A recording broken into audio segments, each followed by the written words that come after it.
Good morning, it's Tess, and today is tip 268. And in the line of what I was talking about yesterday, living a life of adventures, I found another article, and it's from nomadswithapurpose.com. And it was a woman that was talking about how she took her family to a point of enjoying more adventures. And she kind of mentioned that she didn't always live an adventurous life. They didn't even used to camp, and she kind of gave pointers on how she took her family next level. Good morning, Dolly. Good to see you. And she was kind of talking about how she came from she is a family with a husband who's a worrier, and she wanted to take her life into a place of living more adventures. And a lot of what I see in this is a lot of what we talk about in what our goals are for being healthier. Good morning. Well, that's awesome, Thomas. That accountability partner is critical. I know I'm going to touch base with mine today, too. Yep, keep those AP appointments. So this woman was talking about how she wanted to, she had a family with young children, and she wanted to become more adventurous. She wanted to have more activities and reach past comfort zones for her and her family.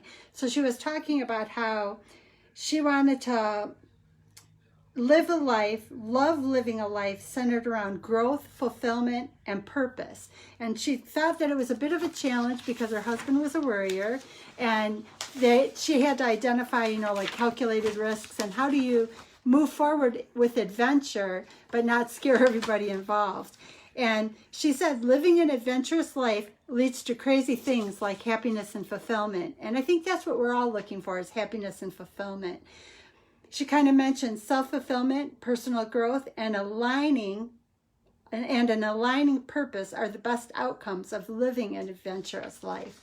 And it was kind of like she had a bad case of wanderlust, and she just didn't know how to take the first step. And I know I kind of talked about that in one of the questions that Doc V had yesterday, is that I tend to gather a lot of information, but taking the first step seems to be the obstacle. And I pushed myself this year because I don't tend to take the first step. And like, I signed up for 3 events immediately, right on the spot earlier this year. I've attended 2. There's one that got moved, but I had to sign up and commit to doing them because I knew if I gave myself too much time to think about them, I wouldn't do it. And the 2 that I've attended so far were amazing, and I can't wait to get to the rest. But it made me wonder, what do we do to kind of push past that discomfort? And so this woman put together her 10 tips for adding more adventure to your life and to discover if the grass really truly is better on the wild side. She says her number 1 tip is desire is a must. And in her case, it started with curiosity that she let evolve into desire. And she said, desire is definitely an ingredient. The universe will conspire, and God will help guide you to find those adventures if you just open yourself up and show a natural curiosity and a desire to experience more of what this life has to offer. She said that curiosity is still a driving force behind all her travels today. Desire is the backbone for all accomplishments. If you don't want it, you won't work for it. And I thought those were great pointers, and probably a great thing for us to think about for those of us in the tribe working on goals. It's got to be a goal that you desire, and it's got to be a goal you're curious about so that you have that draw to actually work on it. She said that, take it from her, figure out your desires now and talk to your significant other so that you're both on the same page, so that you can be working together and so that you can overcome obstacles. Because she refers to her husband as a worrier, so that meant that they had to put certain things into play to help make the adventures move forward more successfully. She did say, as we all know in the tribe, for our weight loss journeys and any part of our health improvement journeys, that you have to start small. She said in the beginning for their travel adventures, because most of what they work on is nomad life travel adventures, that they just started simply with packing up the house and going to a bonfire at like the local beach. They just took it small steps in the beginning. Then she started with a travel trailer, and they would travel through mountains. And she said it was white knuckling it in the beginning, but now 6 years later, she was writing this article off of in Barcelona, complaining, Yeah, she said one thing led to another, and 6 years later, I'm in Barcelona complaining about being bored because there are no waves to surf, rock walls to climb, or trails to follow. So she went from someone who didn't want to go to a campfire in a beach to being in Barcelona, disappointed that the weather wasn't providing her with the waves to surf on. So I thought that was amazing that in 6 short years her life changed that much. She said, remember that living a life of adventure is a journey of discovery, and you have to be willing to take detours, and you have to be willing to backtrack when needed. It's not always going to be a straight path, like Doc V tells us. Shoot, aim, shoot, aim. We know that it's not going to be smooth all the time, but we just have to keep moving forward. She said that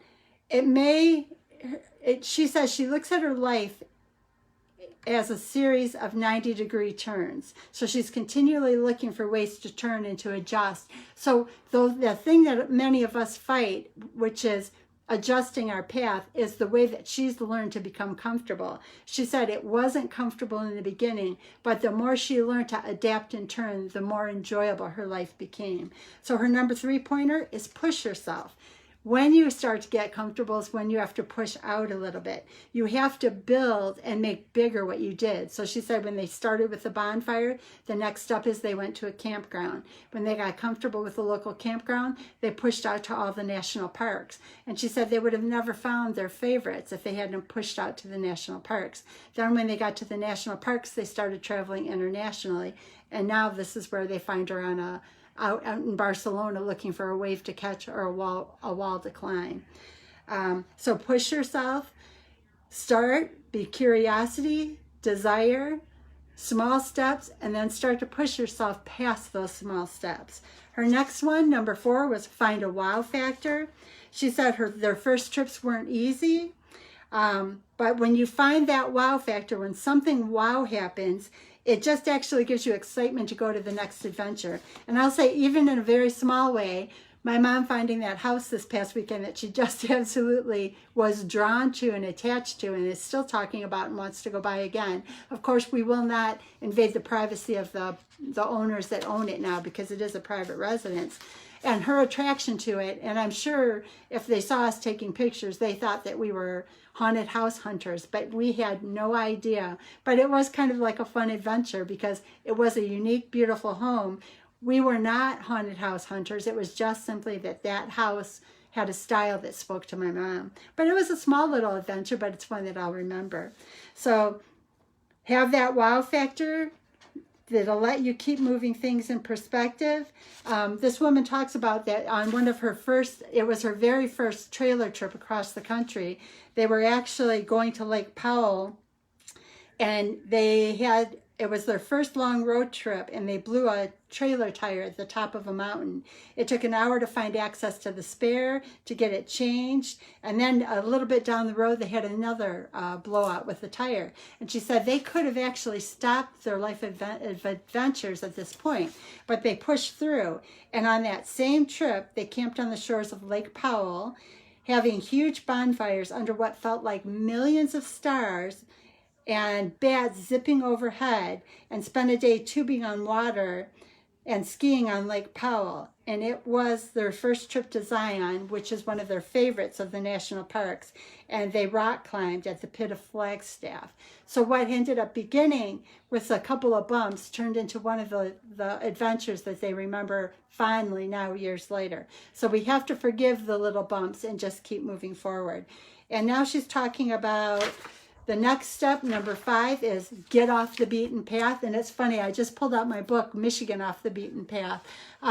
It's fun. Some of my family, there's a couple of islands off of the Michigan shores, and some of my family has places in those islands. And it is kind of unique because it's nice to get away and to see how life was differently. Like Mackinac Island is a really cool place to go. They don't even allow cars on the island.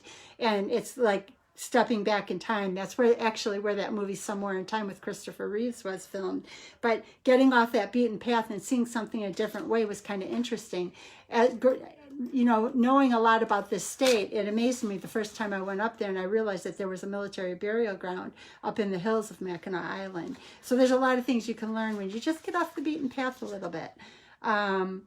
She said that for her, getting off the beaten path was always more enjoyable, and it always improved her adventures. She said that the minute you go from just the little standard, like in Mackinac, the main strip where all the stores are is a very busy activity. But we took off up into the mountain area. That's where I found some of the unique things. And once you get off the beaten path, you have less foot traffic because not the everyday person ventures off the beaten path.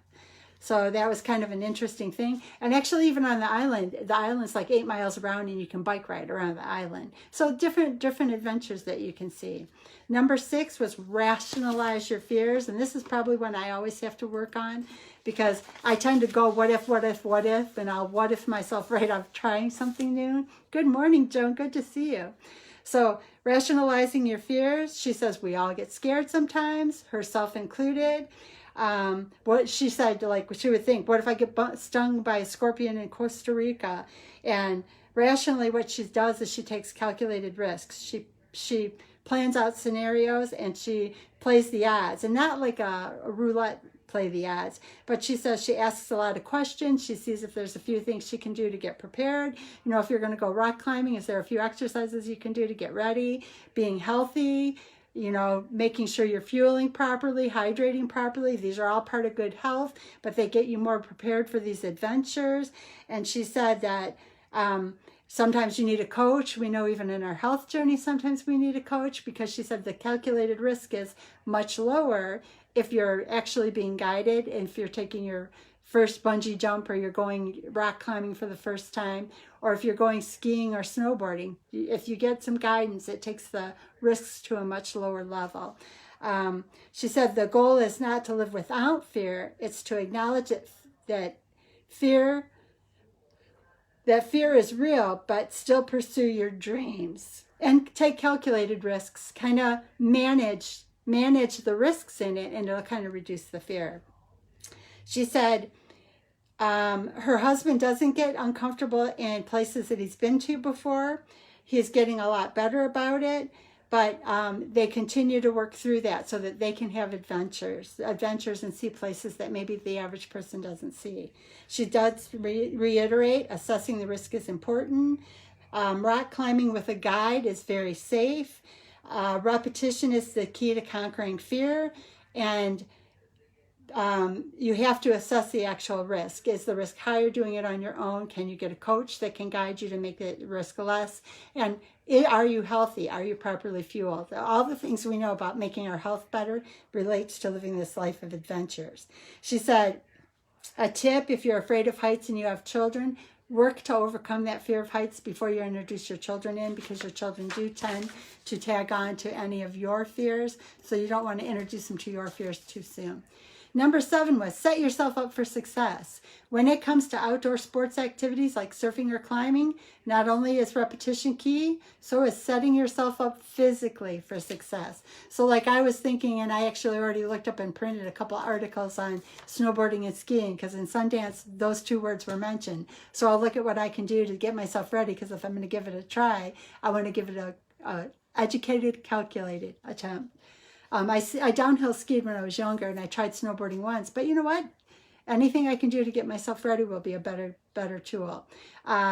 It says make sure that you fuel properly. When you get nervous, I guess you burn through your fuel more. Make sure you're hydrated. We all know alcohol will dehydrate. Make sure you get a good night's sleep before you tackle a new activity. But monitoring your health will help you to overcome your fear and have more enjoyment on these new adventures.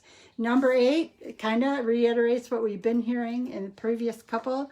Get in better shape. You can learn to manage aches and pains, and you can physically condition yourself to be better equipped to, if you want to start hiking or if you want to start rock climbing. And it does say you're never too old. Give these things a try and enjoy venturing off the beaten path, seeing things that other people don't see. Number 9, trying different elements. Maybe you haven't found your element. Are you on mountain? And we all, see these pictures. Do you like the beach, the mountains? Do you like the, I can't even remember, fall, winter, spring? Have you truly tried mountains? Have you truly tried have you sat on the beach, or have you parasailed, or paddleboarded, or any of these activities, skied. Have you tried the activities? Do you truly know that you're not a mountain person, or that you're a water person, or that you're a snow person? Give it a try. Make sure that you truly know that you have a passion for, or no passion for, something new. This woman was talking about that she ran into somebody who was like 69 climbing 5 foot, or 5 miles or something. She said, if you still have trouble being adventurous, maybe you haven't found your element. She found that mountains were for her, and she didn't realize that about herself until she was 40 years old. Again, 10 talks about something we talked about in one of the previous ones. Hire a guide. Sometimes it's nice to take the worry and pressure off by hiring a guide. She loves the action of doing it more than once. There's a competitiveness about being better than what her previous attempt was. She loves giving it her all. She said the most important part of living an adventurous life is to always be improving your skill set. It's never too late to be adventurous. She ran into a woman that was 65 years old and had climbed 5.13 miles regularly, and that she had been climbing for 24 years. She didn't start until she was about 40 years old. It's never too late. So you want to enjoy it. You want to enjoy trying new things and making the most of your life. So I'll go through her 10 tips quickly before I close this off. But she says living an adventurous life leads to the crazy things like happiness and fulfillment. Tip 1, desire. It started with curiosity, evolved to desire. Step 2, like we all know, in all areas. Goodbye, John. In all areas is start small. Step 3, push yourself. Step 4, find a wow factor. Even if you stumble, there'll be something amazing that'll be the memory you'll remember. Step 5, get off the beaten path. There'll be less foot traffic, and you'll find something beautiful that other people will never see. Step 6, rationalize your fears. Sometimes maybe hire a guide. Make sure you're fueling properly. Make sure you're healthy, and that might help you to overcome some fears. Step 7 is set yourself up for success. Back to like maybe you need a coach or a guide that'll help you get yourself ready and help you overcome some of the fears. Step 8, get in better physical shape. Step 9, try different elements. Do you know that you're not a snow person? Do you know that you don't like the water? Have you tried these different things? Step 10, hire a guide. They may help you to overcome the fears. I learned to scuba dive, and I did it through a class. I rode a 300-mile bicycle ride, and I joined with a bike team to get myself ready before I went. The most important part of living an adventurous life is to always be improving your skill set. Adventure has brought this woman so much happiness and fulfillment. She says it sounds cheesy, but it's true. Putting herself in uncomfortable situations and having to figure garbage out with all her greatest fears staring her back in the face wasn't easy, but the rewards are addicting. She loves feeling that, I did it! So get out there and do it. It helps you to stay on your fitness journey and your health journey, because there's a lot to see out there if you want to experience it. Have a wonderful day, and we'll talk soon. Thank you. Oops, it doesn't want to stop.